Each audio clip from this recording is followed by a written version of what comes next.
정전의 원인이 뭔지 한국전력이 오늘 본격적인 조사에 나섰습니다. 한전은 정전으로 피해를 본 곳은 현장을 확인한 뒤에 모두 보상하겠다고 밝혔습니다. 한성환 기자. 대형마트 의무 휴일이었던 어제 대목을 기대했던 전통시장 상인들은 갑작스런 정전에 당혹감을 감추지 못했습니다. 특히 생선과 육류 등 신선식품을 파는 상인들은 더욱 분주해졌습니다. 어제 계속 이렇게 아마 이 수족관을 생물을 취급하는 집들은 거의 같은 상황일 거예요. 시간이 조금만 더 오래됐다면 진짜 다 죽어서 한 5분, 10분만 되더라도 문제가 많이 발생을 합니다. 우리가 생명력이 있기 때문에 이런 거는 재포장을 할 수가 없거든요. 오늘까지 한국전력에 접수된 피해 신고 건수는 400여 건. 다행히 20여 분 만에 전력 공급이 재개돼 큰 피해는 없는 것으로 파악됐습니다.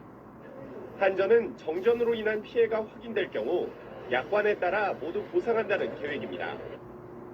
정전 사고는 서울 서남권과 경기 일부 지역의 전력 공급을 담당하는 영서변전소내 차단기가 고장나면서 발생했습니다. 하지만 정확한 고장 원인은 아직까지 확인되지 않았습니다. 15년 정도 사용한 것 같은데 그 정도면 아주 노후화됐다고 얘기하기도 힘들고요. 30년까지 다 보고 쓰거든요. 지난 2011년 12월에도 울산공단에서 변전소 이상으로 대규모 정전이 일어났는데 당시에는 노후 부품을 재사용한 것이 원인이었습니다. 한여름 전력 수요 성수기를 앞두고 대규모 정전 사고가 발생하면서 한전은 주요 변전 설비에 대한 긴급 점검에 나섰습니다. SBS 한승환입니다. 아직은 에어컨 생각이 나지 않는 날씨죠. 그런데 이럴 때 에어컨을 미리 점검해 두는 게 좋다고 합니다. 어떤 부분을 챙겨야 하는지 한지연 기자가 전해드립니다. 실제로 최근 에어컨 수리 요청이 밀려들면서 한 달 넘게 기다려야 하는 경우도 적지 않습니다. 이런 낭패를 피하기 위해선 수요가 많지 않은 이맘때쯤 AS를 받는 게 좋습니다.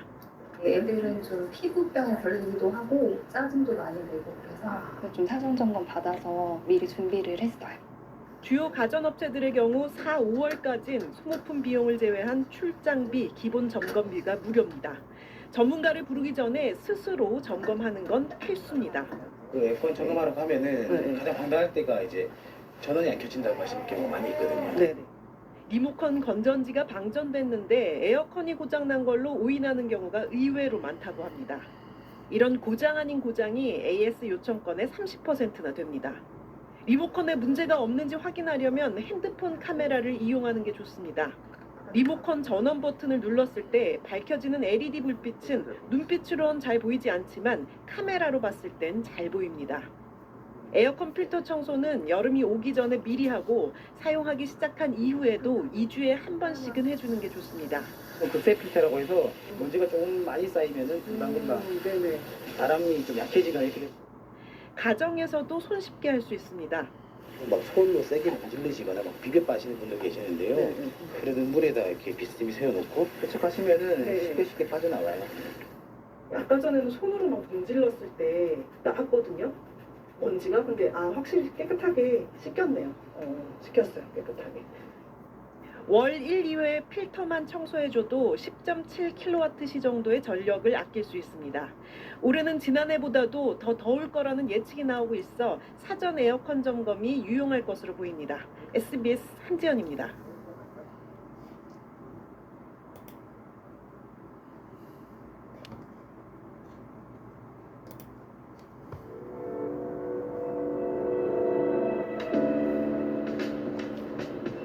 어젯밤 경기도 고양시의 한 아파트 단지에서 정전이 발생해 열대야 속 주민들이 큰 불편을 겪었습니다. 부산에서는 SUV 차량이 인도로 돌진해 한 명이 숨졌습니다. 사건 사고 소식 행재용 기자입니다. 2,400여 세대가 사는 경기도 고양시의 아파트 단지가 암흑으로 뒤덮였습니다. 정전이 발생한 것은 어제 오후 8시 40분쯤입니다. 열대야가 기승을 부리는 날씨에 에어컨, 선풍기도 쓸 수 없는 주민들은 뜬 눈으로 밤을 보내야 했습니다. 저녁 먹고 TV 보다가 순식간에 확 나가버렸어요. 그 정전이 돼버린 거예요. 그래서 바깥을 보니까 우리 이 단지만 싹 깜깜해. 전기는 6시간 정도가 지난 오늘 새벽 3시쯤 복구됐습니다. 한국전력은 아파트 변압기가 노후돼 정전이 발생했다며 변압기를 교체하느라 복구에 시간이 걸렸다고 설명했습니다. 차량 앞부분이 형체를 알아볼 수 없을 정도로 심하게 파손됐습니다. 어제 오후 7시쯤 부산 기장군 시상리안 도로에서 달리던 SUV 차량이 중앙선을 넘어 인도로 돌진했습니다. 이 사고로 47살 김모 씨가 차에 치여 숨졌고 운전자 55살 윤모 씨와 동승자 2명이 크게 다쳤습니다. 경찰은 운전자 등을 상대로 정확한 사고 원인을 조사하고 있습니다. 어제 오후 9시쯤 경북 경주시 모아공단에 있는 한 자동차 부품 공장에서 불이 났습니다. 경주 소방서는 관할 소방서 인력 전체가 출동하는 대응 1단계를 발령해 2시간 30분 만에 큰 불길을 잡았습니다. 공장이 샌드위치 패널 구조여서 소방당국은 진화에 어려움을 겪은 것으로 전해졌습니다. 불이 난 회사는 직원이 모두 휴가 중이어서 인명피해는 없는 것으로 알려졌습니다. 연합뉴스TV 행재용입니다.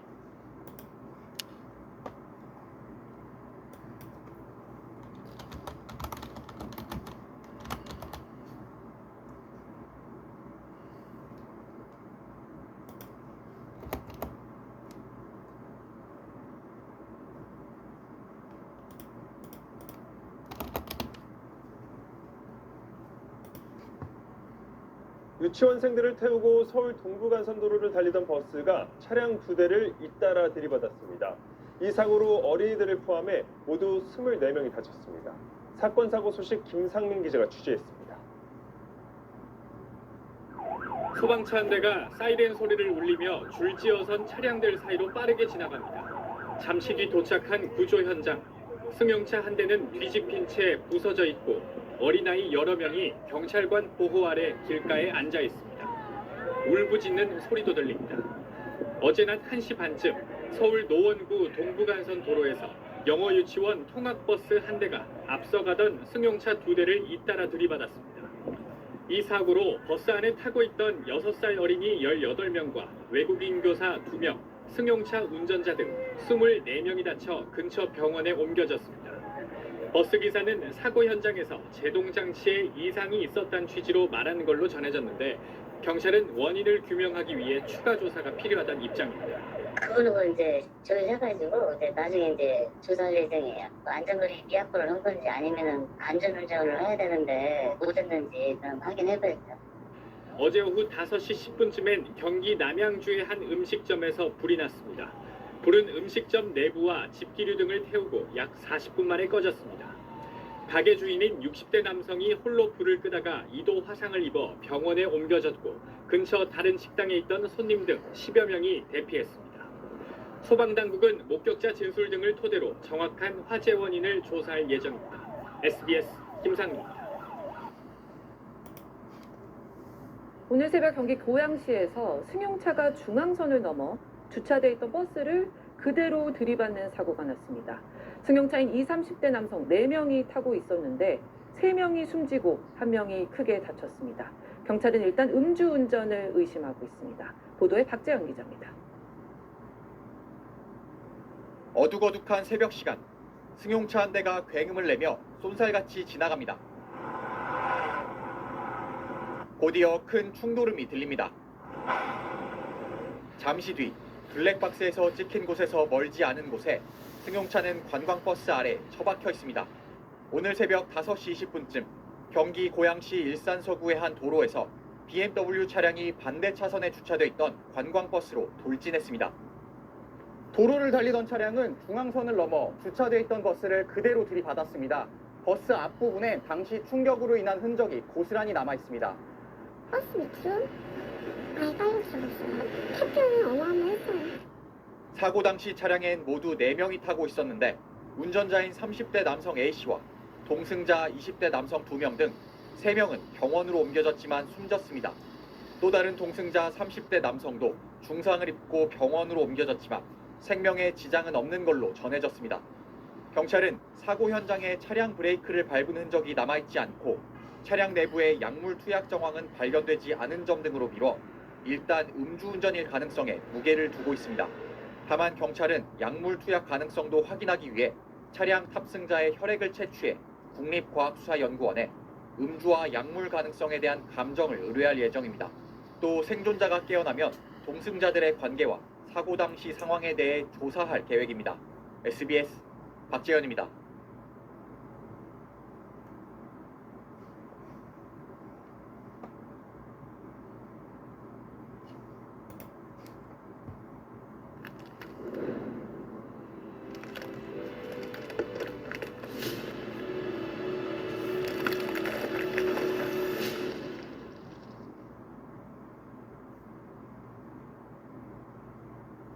며칠째 차질이 빚어지고 있는 열차 운행이 내일 오전 9시부터는 정상화됩니다. 철도노조의 파업이 예정대로 끝이 나는 건데 관심은 2차 파업 여부입니다. 무기한 총파업 얘기까지 나오고 있습니다. 홍영재 기자입니다. 파업 여파로 오늘 열차는 평상시 대비 72% 수준으로 운행됐습니다. 휴소표가 혹시 있을까 하고 역을 찾았다가 발길을 돌리는 시민들도 있었습니다. 혹시 있나 확인하러 왔었죠. 그리고 여기 없다 가면 고속버스로 가야죠. 다 없다고 그러네요. 철도노조는 예고했던 대로 내일 오전 9시 업무에 복귀할 계획입니다. 이번 파업의 핵심 쟁점은 수서행 KTX 요구였습니다. 철도노조는 SRT가 경전, 동해, 전라선 등 운행 노선을 확대하는 대신 경부선 운행을 줄인 만큼 KTX를 수서역에 투입해야 한다고 요구했습니다. 정부와 코레일이 고속철도 경쟁체제라는 정책은 협상 대상이 아니라며 수용을 거부한 건 결국 철도 민영화를 추진하려는 것이라고 의심하고 있습니다. 코레일 방문해 파업 대응 상황을 점검한 국토부 장관은 이런 노조 주장을 일축했습니다. 실체조차 없고 검토한 적도 전혀 없는 민영화라는 이 허상을 끄집어내서 철도 노조는 2차 파업은 무기한 총파업이 될 수도 있다는 입장입니다. 지금 문제는 2차 파업을 어떻게 할 것인가 하는 문제만 남아있는데 역시 국토부 입장에 따라서 변화가 가능합니다. 추석 연휴 기간 파업 여부에 대해 노조 관계자는 시민 불편 등 상당한 파급력이 있어 신중에 신중을 기하고 있다고 전했습니다. 코레일 측은 노조를 상대로 한 손해배상 청구나 업무방해죄 고발은 아직 검토 수준이라고 밝혔는데 2차 파업이 노조와 코레일, 정부 모두에게 부담인 만큼 대화의 가능성은 열려있는 것으로 보입니다. SBS 홍유재입니다.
타이어 날벼락이라고 제목을 붙여봤는데요. 누구나 당할 수 있는 공포라는 점에서 이걸 첫 번째로 좀 가지고 와봤습니다. 어제 오후 4시 9분경에요. 경기 안성시 공도 경부고속도로 서울 방향 359km 지점에서 25톤 화물 트레일러 차량이 5차로에서 3차로로 달리던 중이에요. 그 트레일러에서 운전자 기준으로 뒤편 왼쪽 타이어가 빠져버린 겁니다. 어떻게 되겠습니까? 계속 차가 빠르게 달리던 중이니까 타이어도 빠르게 막 혼자 막 돌아가는 거예요. 그럼 통통 튀면서 어디로 갔냐면요. 이게 뭐 지름이 약 1m라고 한 80kg의 무게라고 합니다.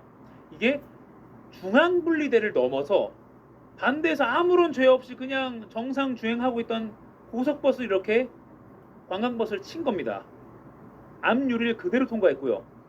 운전자와 또 타고 있던 승객 한 명이 숨졌습니다.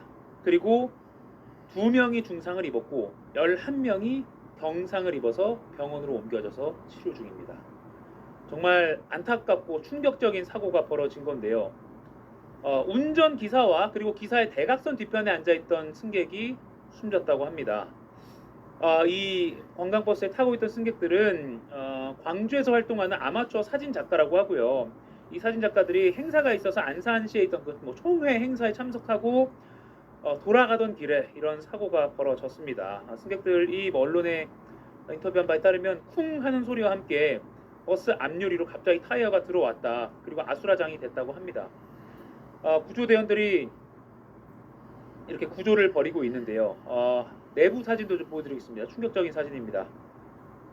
이겁니다. 타이어가 그대로 운전석을 뚫고, 이게 합성이 아닙니다. 그대로 거의 중간까지 이렇게 이 큰 타이어가 무게 80kg, 지름 1m짜리 타이어가 들어간 겁니다. 그리고 계속 굴러가서 버스 중간쯤이 돼서야 간신히 타이어가 멈췄다고 하고요.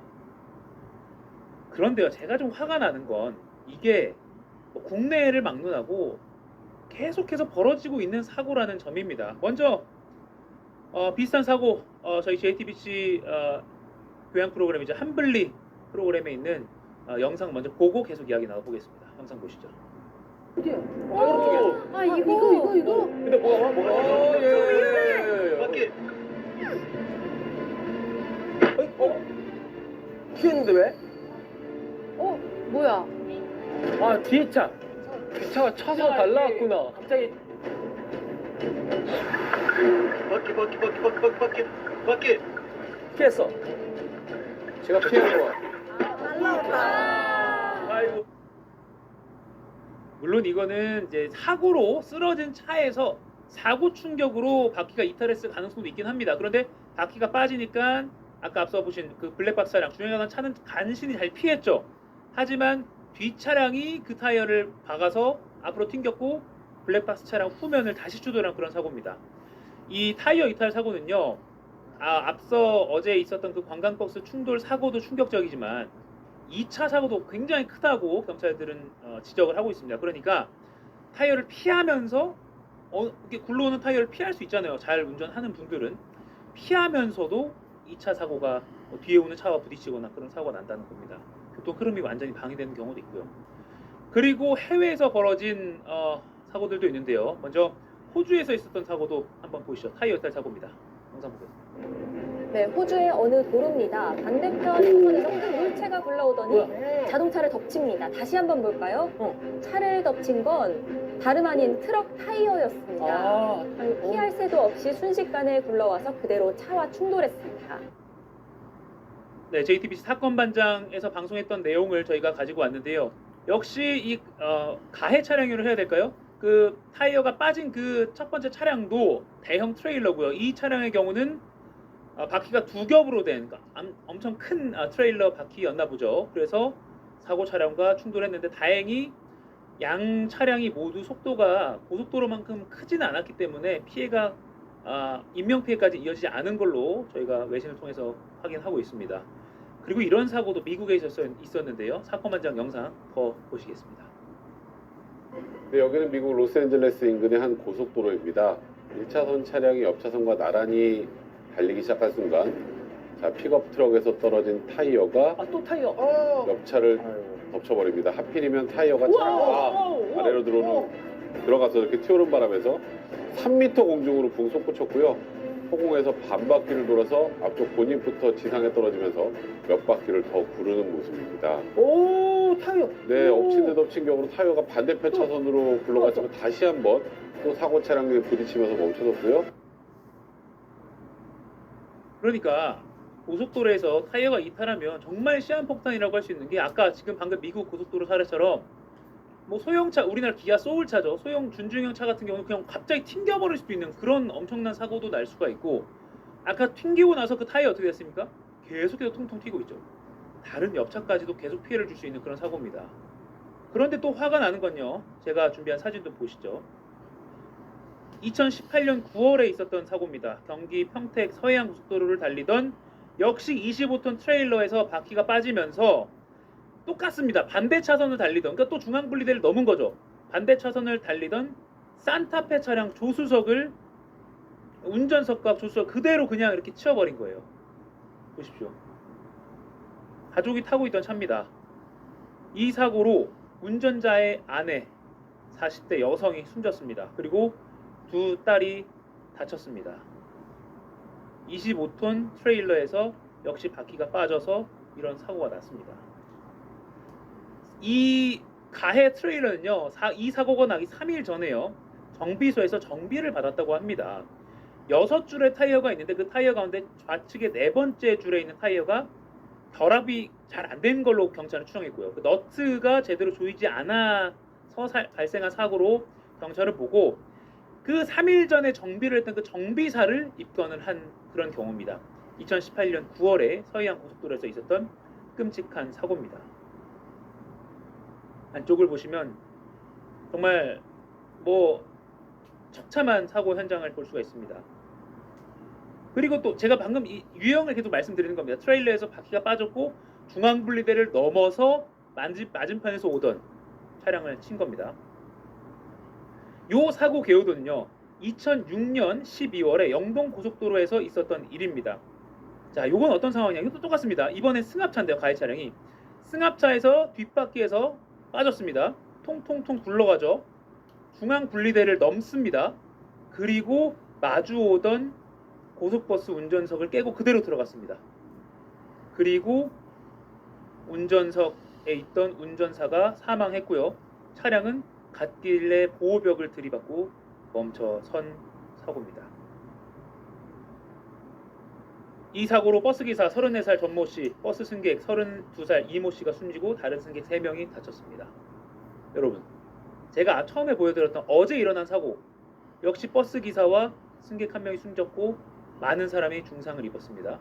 지금 2006년 12월에 있었던 똑같은 사고, 똑같이 통통 튀어서 중앙분리대를 넘어서 타이어가 맞은편에서 오던 버스를 치고요, 운전기사와 승객이 숨졌습니다. 이거 좀 막을 수 있지 않을까요? 이 사고 이거 지금 이 2006년에 있었던 영동고속도로 사고 요거요, 그냥 어제 사고라고 해고 보여드려도 그냥 믿을만한 똑같은 유형입니다. 바퀴가 빠졌고요, 관성위에서 그대로 앞으로 그대로 걸어가죠, 통통 튀어가죠, 그대로 아무런 죄 없는 버스 맞은편에 오던 사고, 상황도 모른 채 그냥 이렇게 사망에 이릅니다. 이게 뭡니까? 결국은 이런 기사가 나올 때마다 항상 후면에 붙는 거, 전문가들에 의하면 전문가들은 결국 정비가 중요하다라고 한 목소리로 말하고 있습니다. 제가 이거 어떻게 해결해야 되나 인터넷 좀 자료를 찾아보다가 그 이즈스라고 알죠? 일본계로 알고 있는데 그 화물차, 상용차 판매 업체죠. 우리나라에서도 많이 팔고 있는데 그 이즈스 코리아라는 우리나라 아마 한국 계열의 한국 지사겠죠. 그 페이스북에 이런 바퀴 빠짐 사고 예방하자고 그림으로 잘 정리를 해놨더라고요. 2018년에 페이스북에 올렸던 게시물인데요. 요걸 좀 가지고 와봤습니다. 좀 같이 좀 보죠. 결국엔 바퀴가 이탈하기 전에는 반드시 예조가 있다고 합니다. 일상 점검, 정비로 바퀴 빠짐 사고 예방해야 된다. 정비를 안 하면 빠진다. 아주 단순하면서도 명료한 그런 메시지입니다. 특히나요, 앞서 그 산타페 사고에서 봤던 가해 차량처럼요, 오히려 정비를 받고 정비 후에 제대로 뭔가 조이지 않으면 이런 사고가 발생하기 쉽다고 합니다. 바퀴 빠짐 사고의 많은 경우는 휠 탈부착 후 한 달 이내에 발생합니다. 적절한 방법으로 작업하라. 조일 거 제대로 조여라 이거예요. 정비하는 거 좋다 이거예요. 조일 거 더 제대로 조였는지 더 확인하라 이거예요. 마무리를 잘 했나 확인하라 이거예요. 그래서 4가지 포인트: 확실한 조임, 그리고 재조임, 타이어 교체하거나 위치를 교환하고 나면 초기 안착 과정에 의해서 휠 너트나 조임이 좀 줄어들 수 있다고 하니까 더 빡빡하게 조여라. 일상적으로 하루 한 번, 제발 이 방송을 혹시 트레일러 기사분들이 보고 계시다면 잘 조여달라. 일상적으로 점검해달라. 그리고 타이어 적절하게 교체해달라. 이 4가지 좀 지켜봅시다. 괜히 잘 우리 물류를 책임지고 있는 이 화물차 운전 기사분들만 이미지가 안 좋아지잖아요. 이런 사고 그리고 이런 끔찍한 사고. 기사님들 거의 정말 즉사입니다. 이런 사고 없었으면 좋겠습니다.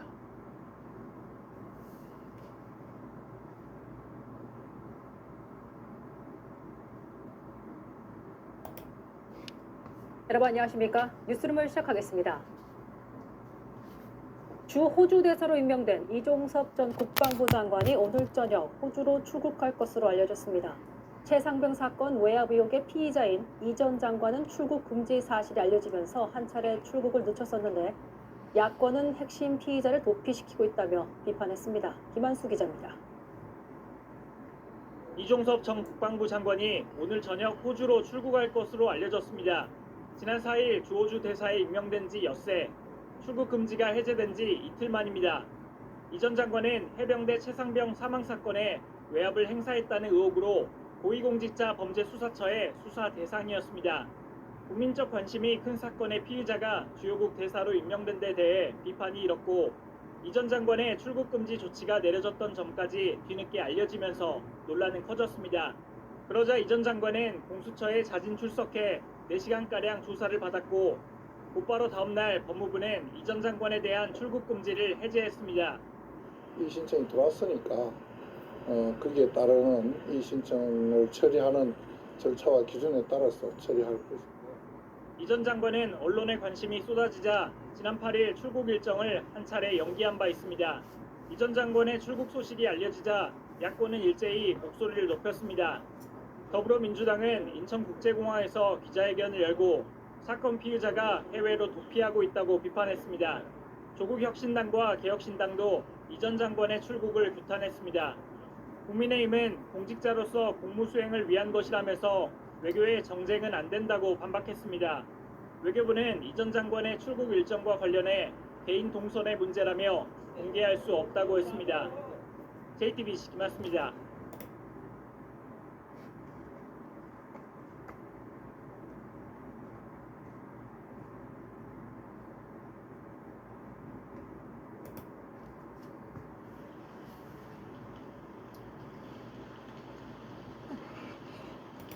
네, 4명이 숨지고 37명의 부상자가 발생했죠. 영동고속도로 관광버스 추돌 사고.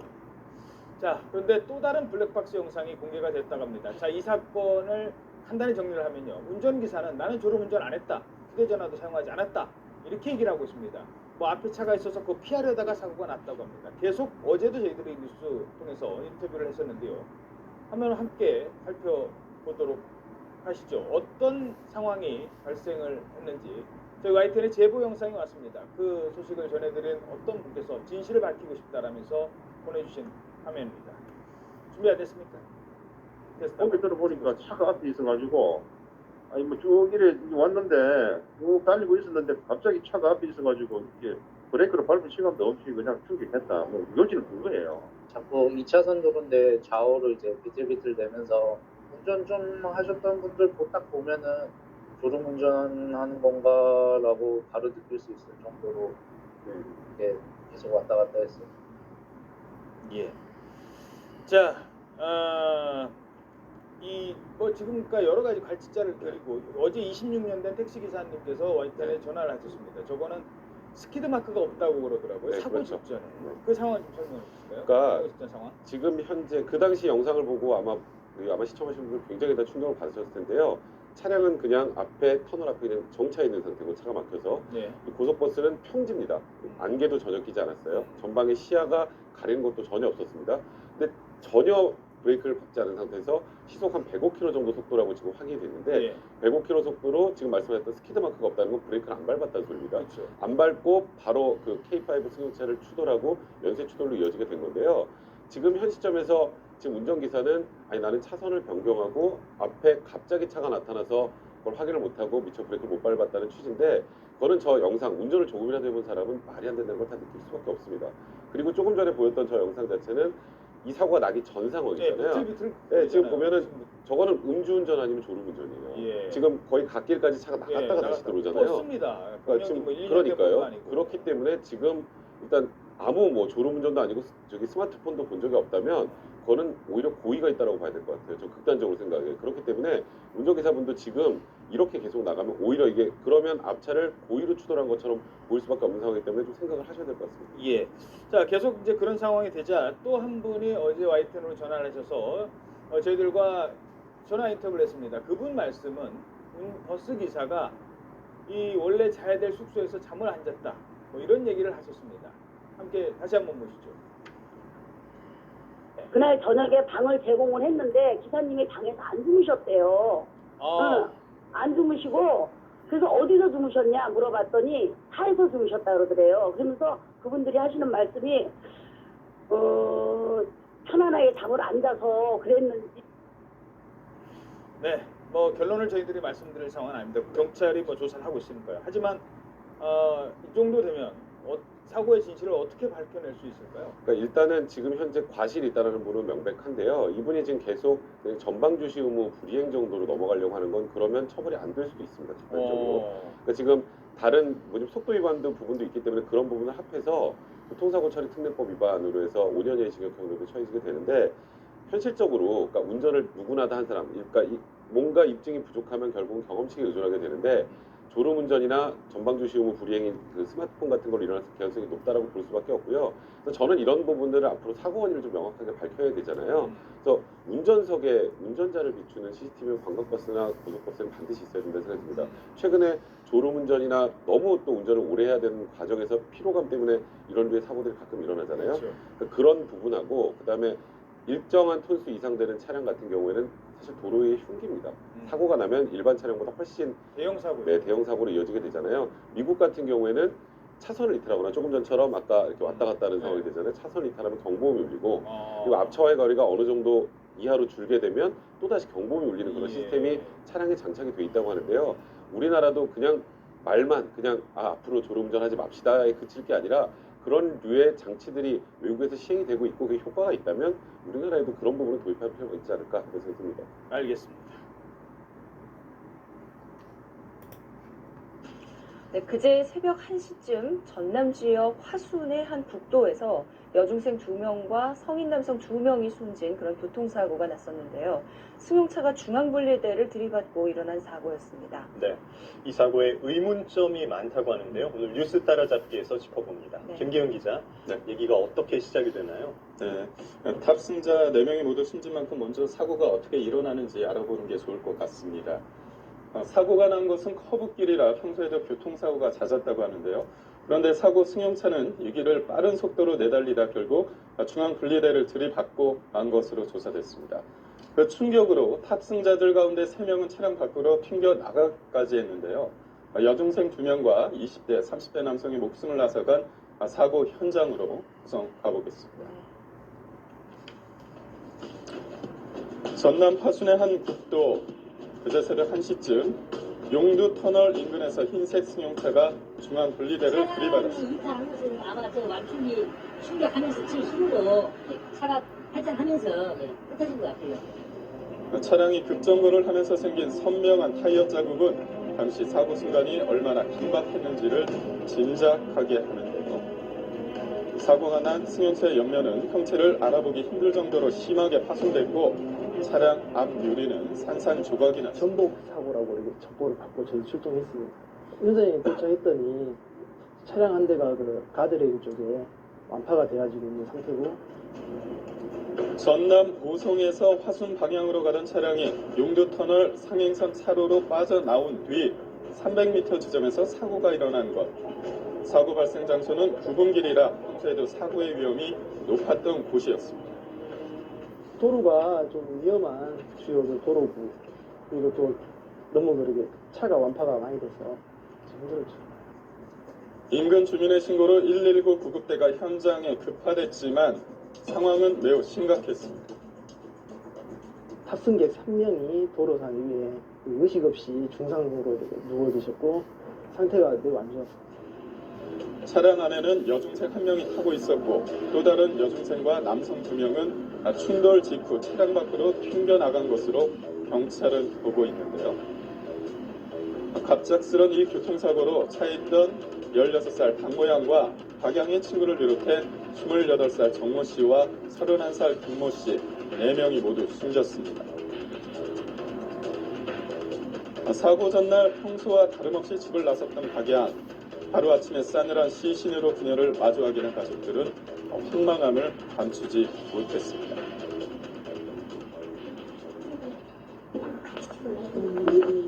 그 친구 집에서 자연스럽게 작은 학교 밖에 그러더라고. 누가 이렇게 그렇다면 차량에 함께 타고 있던 4사람은 어떻게 알고 만나게 된 걸까요? 숨진 여중생 2명은 목포에서 같은 중학교에 다니던 3학년생으로 서로의 집을 자주 드나들 만큼 친한 사이였다고 합니다. 우리 집에 데리고 왔었는데 나는 누구에서 그러게 이제까지 지냈단 말이야. 숨진 2 남성들은 목포의 한 족구 동호회에서 처음 만난 것으로 알려졌는데요. 선배 관계고 내가 이거 움직이지 않은 사람은 오히려 경험원이 나겠잖아요. 그런 사람 경험. 경찰의 신원 확인 결과 2 여중생과 남성들은 친척 관계는 아닌 것으로 밝혀졌습니다. 그렇다면 이들은 언제 어떻게 만나게 됐을까요? 그리고 이들은 한밤중 함께 차를 타고 어디로 향하고 있었던 걸까요? 사고 전날인 16일 숨진 여중생들은 학교에 나오지 않았다고 합니다. 무단결 되겠었는데 아이들이 전화하면 집에서 늦잠잠잠하고 최근에 접촉이 좀 있었어요. 바로 그날 낮도 아닌 밤 10시쯤 숨진 남성들 가운데 한 명인 정 씨가 목포의 한 렌터카 업체에서 승용차를 빌린 것으로 확인됐습니다. 경찰서에 물어보세요. 경찰서에 다 얘기했으니까. 그리고 정 씨 일행과 여중생들은 20분 뒤 빌린 흰색 승용차를 타고 목포에서 화순 방향으로 2시간 40분가량을 이동하다 새벽 1시쯤 사고를 당했습니다. 나한테 누가 차를 타고 어디 구경시켜준다는데 왔는가? 그것은 모르죠. 모르겠어요. 그 사람들만 알지. 당시 도로 사정을 잘 알지 못하는 운전자가 터널을 지난 뒤 커브길을 미처 확인하지 못하고 도로를 벗어나면서 이 같은 사고가 일어난 것으로 경찰은 보고 있습니다. 그런데 사고 차량의 운전자석 쪽에서 발견된 사람은 뜻밖에도 차량을 빌린 정 씨가 아닌 운전면허가 없는 여중생 박양이었다고 합니다. 근데 저 자리에 딱 앉아있는 못해요?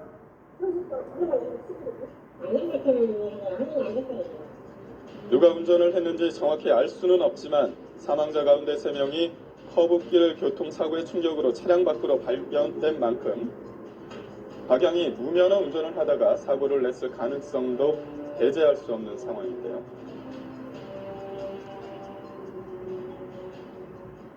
국가수하고 교통당하고 해갖고 합동조사하고 거기다 의뢰해가지고 경찰은 차량의 정밀 감식을 의뢰해 누가 운전을 했는지 밝히는 한편 숨진 4명의 시신을 부검해 음주 운전 여부를 조사하고 있습니다. 경찰은 또 숨진 이들이 한밤중에 한 차량에 있을 만한 관계가 아닌 만큼 범죄 여부에 대해서도 수사하고 있습니다.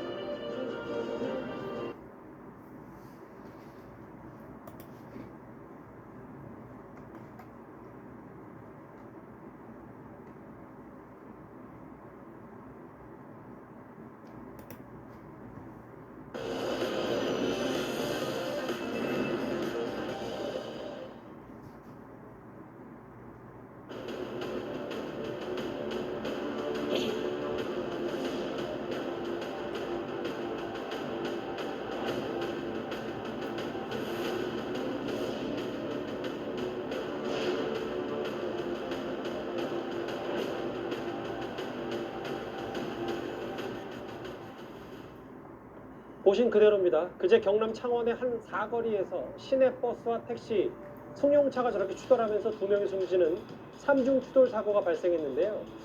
이 사건의 핵심을 좀 보면 결국은 갑자기 달려온 저 자동차가 문제였다.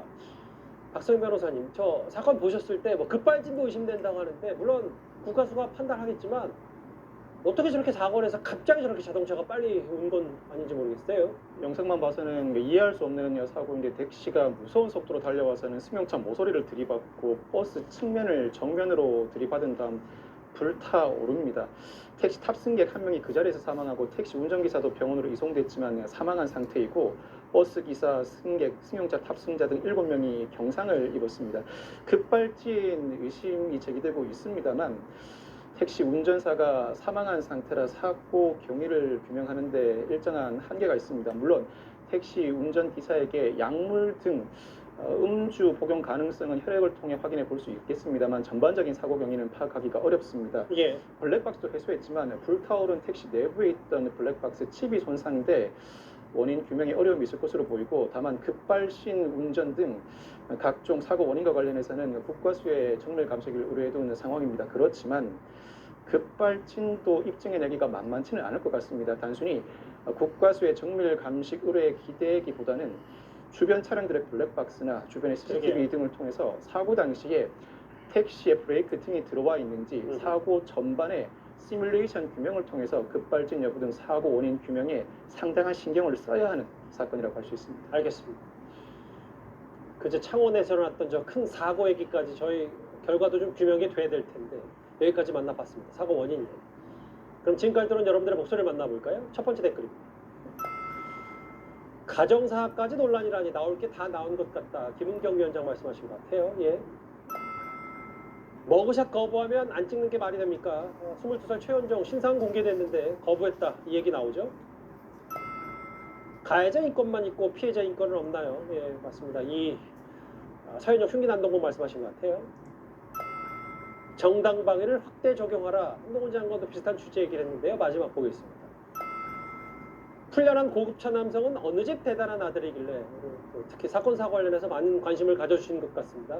댓글 5개 모두 감사드립니다.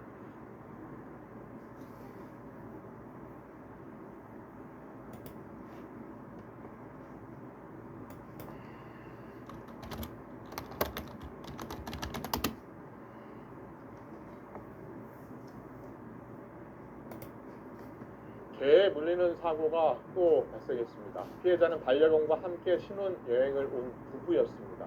우리를 뛰어넘은 개가 반려견을 공격하다 사람에게도 달려들었습니다. 홍성욱 기자의 보도입니다. 강아지와 함께 산책을 나온 부부. 갑자기 보더콜리 한 마리가 달려듭니다. 깜짝 놀란 여성이 강아지를 팔로 들어올렸지만 뛰어올라 공격합니다. 몸으로 반려견을 감싸는 여성. 그러자 사람에게도 달려듭니다. 강원도 양양으로 반려견과 함께 신혼여행을 온 부부가 동변을 당한 건 지난 19일 오전 10시쯤. 보더콜리가 잡고 있는 걸 점프해서 낚아챘거든요. 그래서 그 상황에 막 그 와이프가 막 울면서 막 둘 다 울부짖으면서. 아내는 팔과 다리에 상처를 입었고 생후 6개월 반려견 역시 곳곳에 이빨 자국이 생겼습니다. 간신히 정신을 차리니 공격한 개는 이미 사라진 뒤였습니다. 경찰이 수소문 끝에 가해견주인 A씨를 찾았지만 A씨는 처음엔 우리에 가둬둔 개가 밖으로 나갈 일이 없다고 생각해 자신의 개가 아니라고 답했습니다. 경찰은 A씨를 과실치산 혐의로 입건해 사건을 검찰로 넘겼습니다. 울타리 안에다 가둬놨는데 그 지붕 공사가 이제 되는데 그걸 뛰어넘어가지고 그러니까 그 과실이라면 그게 과실이. 소방청에 신고된 것만 해마다 2,000명 이상이 개에 물리는 피해를 보고 있습니다. 최근 충남 태안에서는 7살 아이와 어머니가 맹견에게 공격당했고 지난해 12월 강원도 춘천에서도 사냥개 3마리가 80대 노인을 공격했습니다. 자신의 개는 사람이나 다른 개를 공격하지 않을 것이라는 착각과 아니란 생각에 반복되는 사고. 피해자에게는 끔찍한 악몽으로 남았습니다. 저녁 못 잤거든요. 잠을 저녁 못 자고 실생활이 안 돼요. 그래서 출근도 못하고 병원만 뭐 왔다 갔다 계속 하다가 그게 너무 힘들었죠. YTN 홍석입니다. 네, 한 부부가 반려견과 함께 신혼여행을 갔습니다. 그런데 거기서 우리를 나온 대형견에게 공격을 당했습니다. 일생의 가장 행복한 추억, 신혼여행이 악몽이 됐다고 합니다. 자세히 들어보겠습니다. 이 사건 취재한 홍성욱 기자 나오십시오. 네, 강원 취재본부입니다. 네, 어떻게 된 건지 좀 자세히 말씀해 주시죠. 네, 지난 19일 강원도 양양 죽도해변 인근에서 발생한 사고입니다. CCTV 화면을 보면서 설명하겠습니다. 강아지를 데리고 산책을 나온 남녀, 신혼여행을 온 부부입니다. 그런데 갑자기 큰 개 한 마리가 달려듭니다. 양치기 개로 알려진 보더콜리라는 종인데 대형견으로 분류됩니다. 신혼부부의 반려견을 보고 달려든 건데요. 막아도 소용이 없습니다. 강아지를 보호하려 안아올리자 뛰어올라 공격하고 사람에게도 달려듭니다.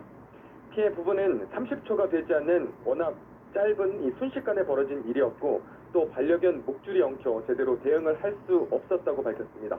남성의 발길질 끝에 보더콜리는 공격을 멈췄는데요. 정신을 차리고 보니 반려된 개는 사라지고 난 뒤였습니다. 정말 놀라운데요. 이 무슨 부부도 좀 넘어지고 막 하는데 되게 많이 다치지 않았습니까? 아닙니다. 많이 다쳤습니다. 이 신혼부부와 반려견 모두 크고 작은 상처를 입었는데요. 개가 물어 살이 패이고 멍이 들었습니다. 전치 3주 진단을 받은 것으로 알려졌습니다. 생후 6개월인 부부의 반려견도 크게 다쳤습니다. 이 큰 개가 물어 배에 이빨 구멍이 나기까지 했는데요. 이 고통은 사고 이후에도 계속되고 있습니다. 당시 충격이 트라우마로 남아 반려견과 함께 산책하러 나가는 것도 힘들고 일상생활이 힘들다고 호소하고 있습니다. 이 피해자의 말 들어보겠습니다. 잠을 전혀 못 자고 실생활이 안 돼요.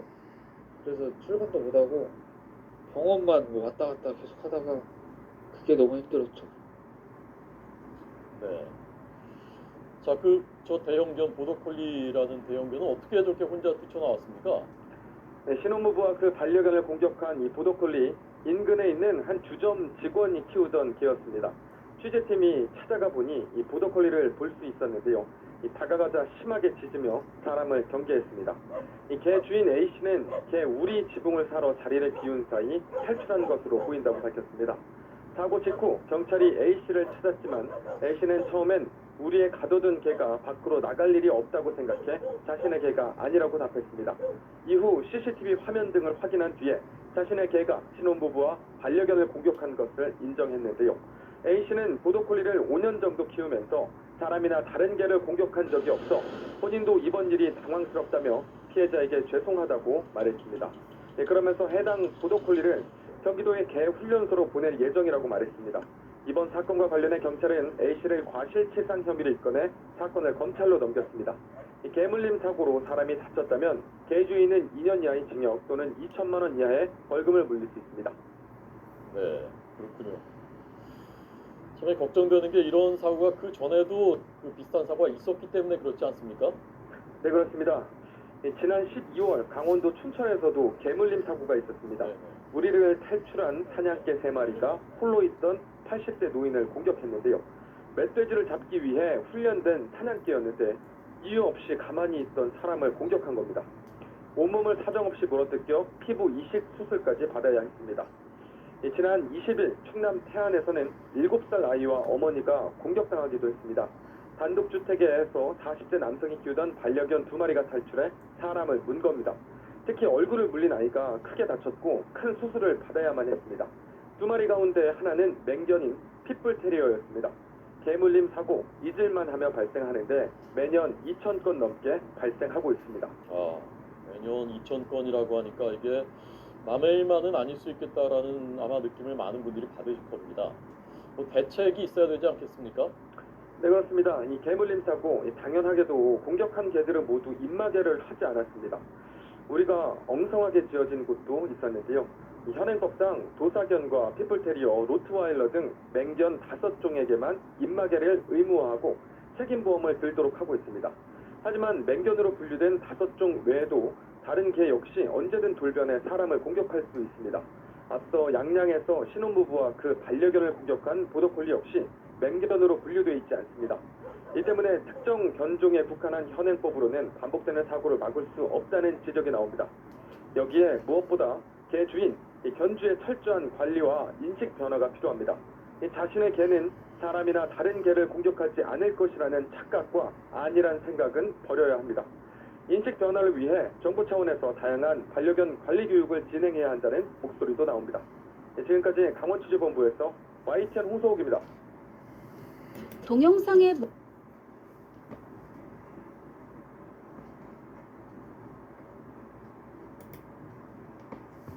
시골 할머니 집을 찾은 7살 여자아이가 옆집에서 키우던 풍산개 5마리에게 공격을 당해 크게 다쳤습니다.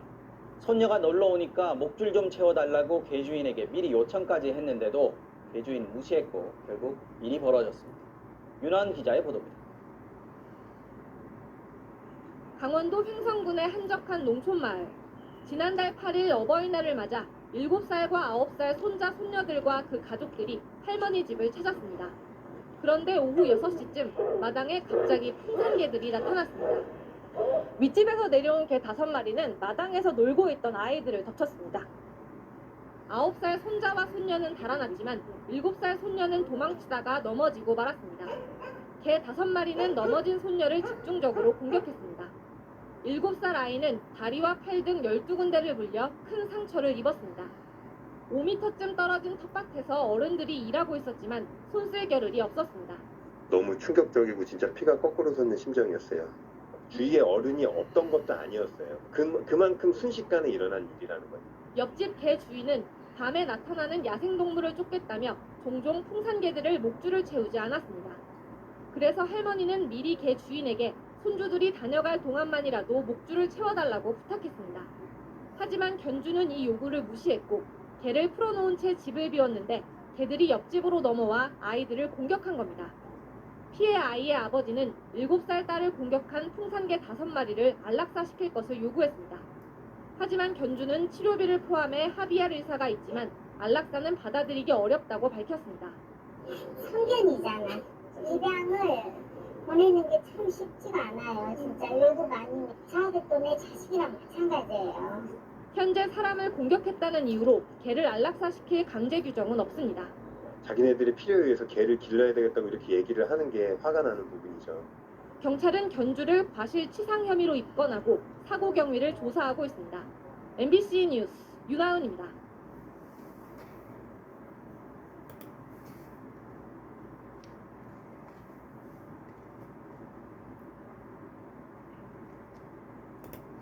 자, 이거 좀 우리 가족 여러분들 생각 좀 듣고 싶어요. 자, 지난해 목줄 없는 소형견 작은 개가 어린 딸에게 달려들었다가 이 개를 발로 찼던 견주가 이를 찾던 아버지 보호자와 작은 개의 견주가 법정까지 가게 됐다는 겁니다.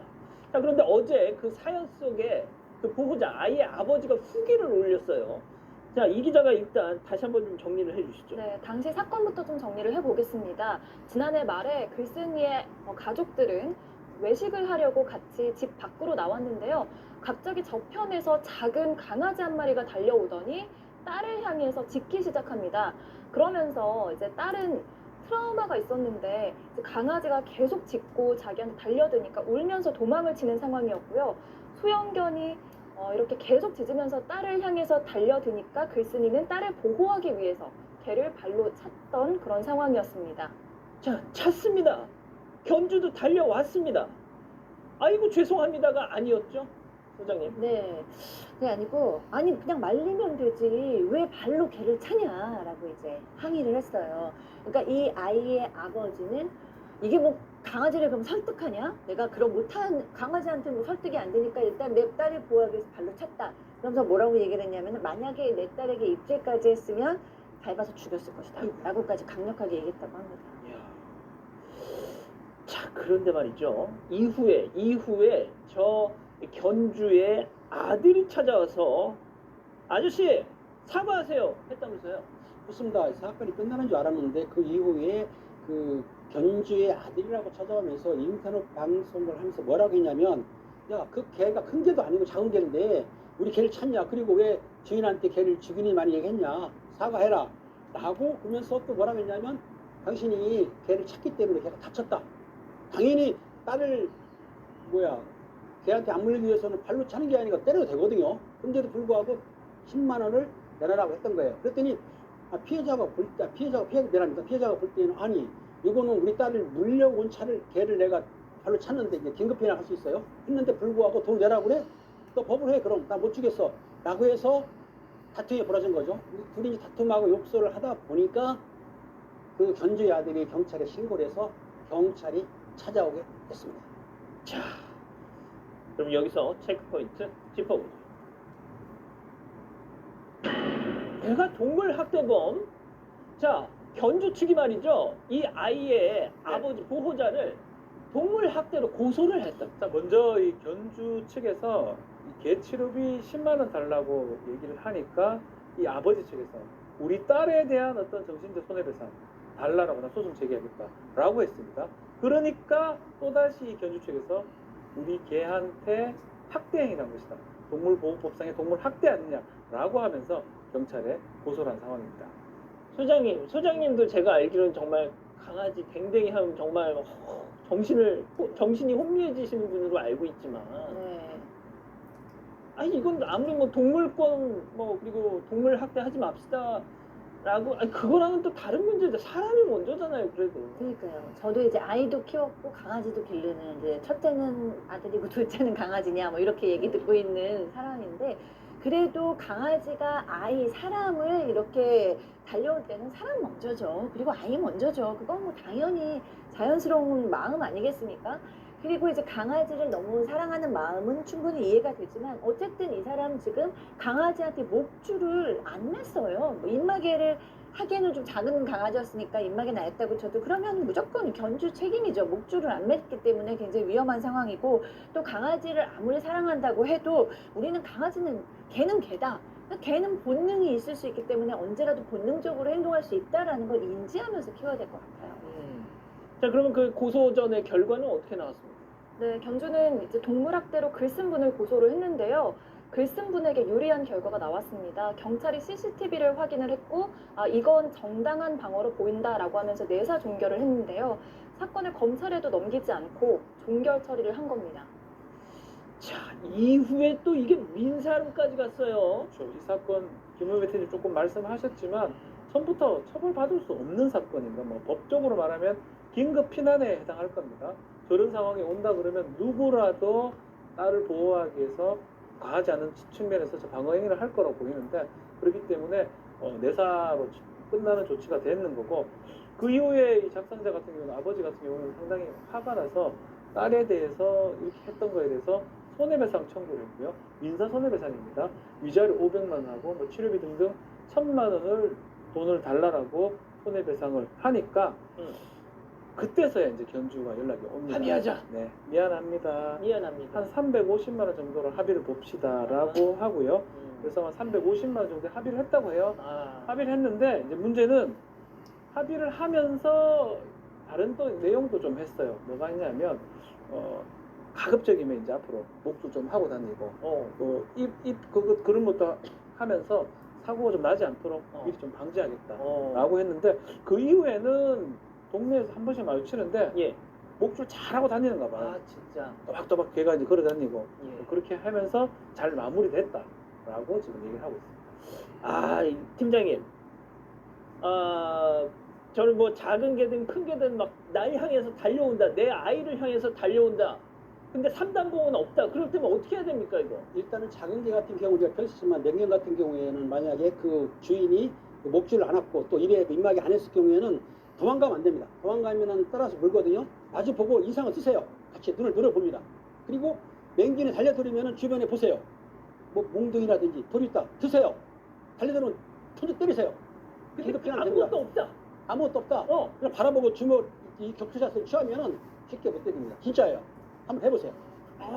팀장님이 이러면 뭐 개라도 아마 이럴 것 같긴 한데 제가 그러면 소형견은 발로 차도 관계 없습니다. 처벌 안 받으니까. 근데 맹견 같은 경우에는 무서워서 뒤로 돌리면은 달려들 물거든요.